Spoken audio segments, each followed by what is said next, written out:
Thank you for having me. Heard from Senator Schumer there was this long, lengthy lunch that Senate Democrats had today. And after my colleague Dana Bash reported that you, Senator Jon Tester, and Senator Sherrod Brown all said during that lunch that you don't think President Biden can win in 2024. Is that true? Well, it's true that I said that. And I did say that behind closed doors. And you guys and others asked whether I'd said it, and that is what I said. So I figured I should come here and say it publicly. Why do you think he can't win in November? I just think this race is on a trajectory that is very worrisome if you care about the future of this country. Joe Biden was 9 points up at this time. The last time he was running, Hillary Clinton was 5 points up. This is the first time in more than 20 years that a Republican president has been up in this part of the campaign. Donald Trump is on track, I think, to win this election and maybe win it by a landslide and take with him the Senate and the House. And so for me, this isn't a question about polling. It's not a question about politics.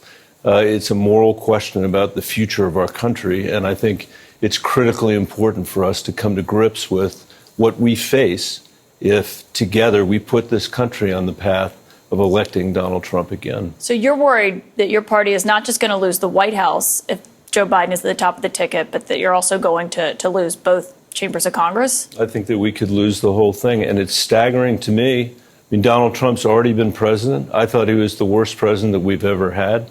He already took away, the right for women to be able to make their own decisions around health care. He's already put 3 extreme Supreme Court justices on the court that wouldn't even survive a vet in the old days, but now are on the court because Donald Trump did it. These are all the things he's already done. And today, as we're sitting here, he's 3.5 points ahead in the polls.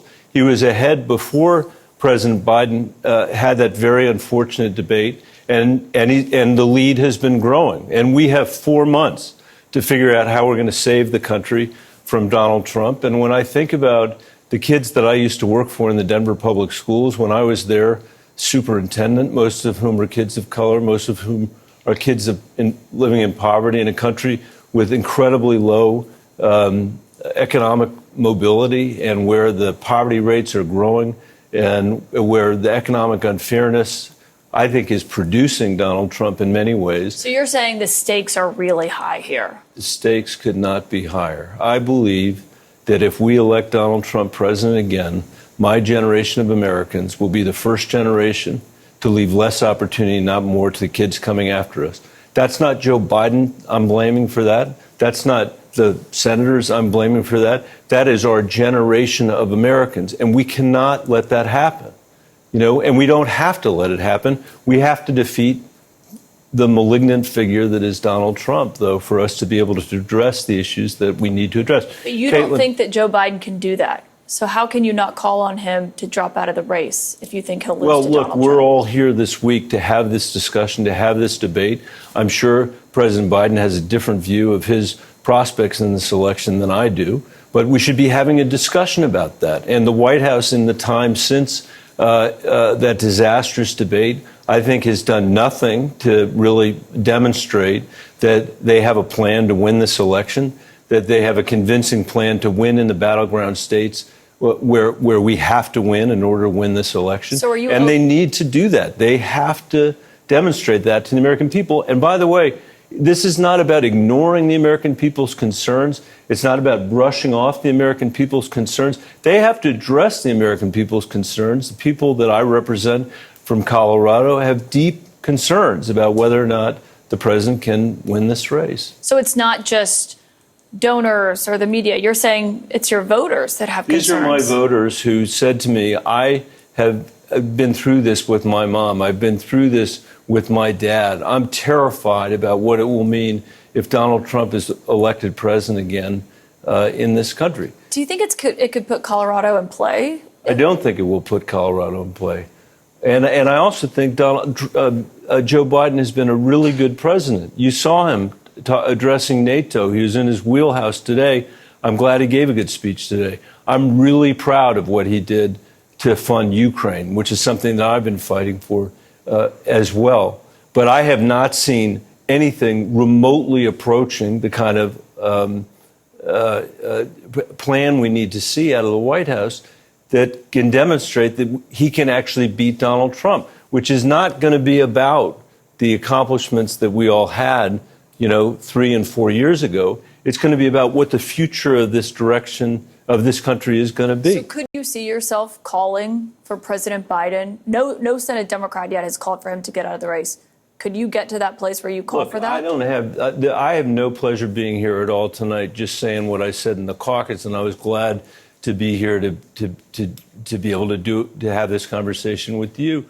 This is something for the president really to consider. And I believe those of us that are in these elected office have a moral obligation to the people that we represent and the future of our country, to the kids that I used to work for in the Denver public schools.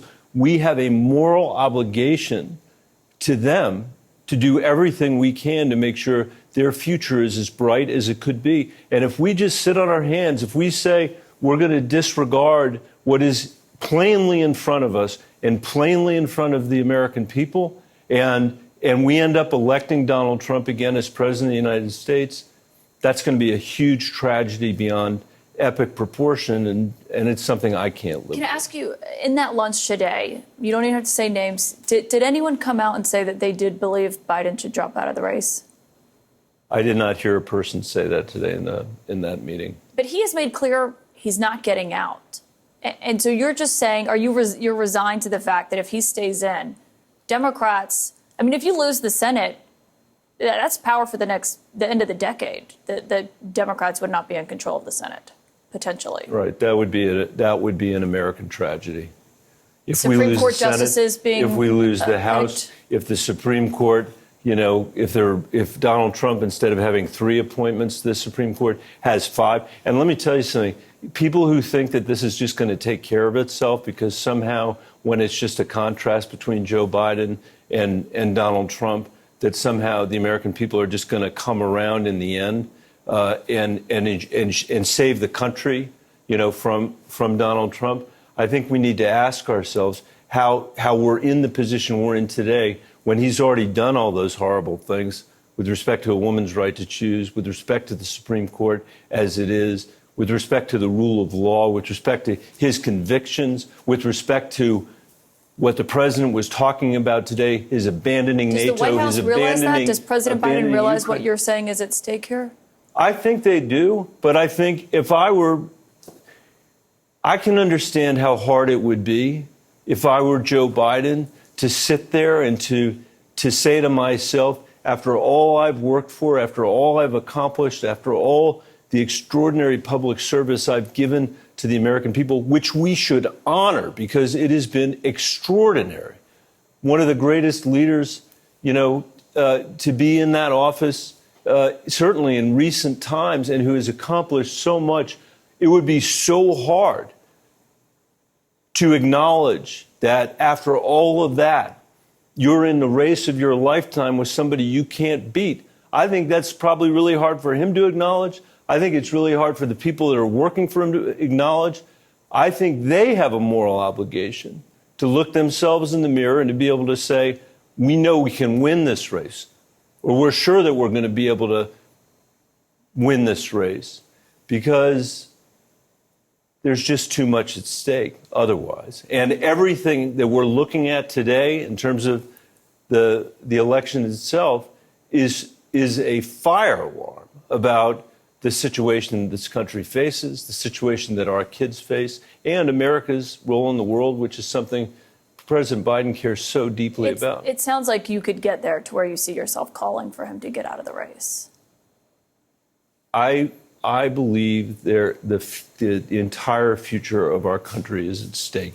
People say, I hear them all, this is the most existential election. This is the most important election. This is the most important election. We are really behind. The president did not do a good job during the debate, and the week since has been a really tough week for the White House.